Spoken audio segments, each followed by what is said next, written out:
Głos w imieniu Grupy Porozumienia Liberałów i Demokratów zabierze pani Harkin. 2 minuty. Proszę.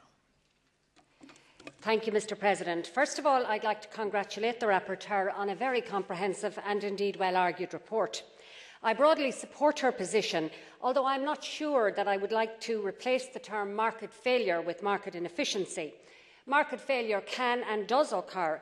A case in point is that of peripheral regions, where population is sometimes insufficient to support the market. And while there may still be some inefficiencies in that market, it certainly doesn't reflect the whole picture.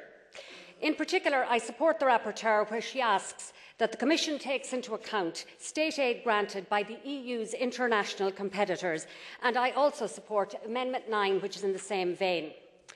The State Aid Action Plan itself says that we need to maintain a level playing field for all companies active in the single market. And while this is in line with the Treaty, we do not live in a vacuum, and outside influences and policies impact on Europe's internal checks and balances, so we must be able to respond to that challenge.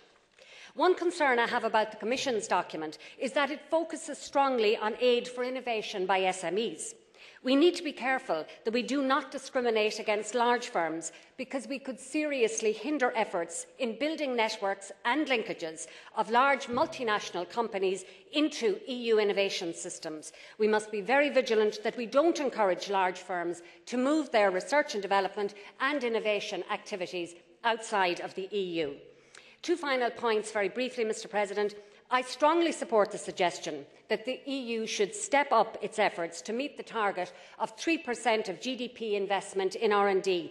And indeed, I wish to express my disappointment that my own country, Ireland, has a much lower target.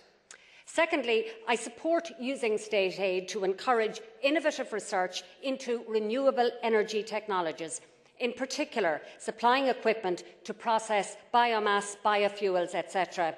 There is an opportunity, and I believe we can be world leaders here.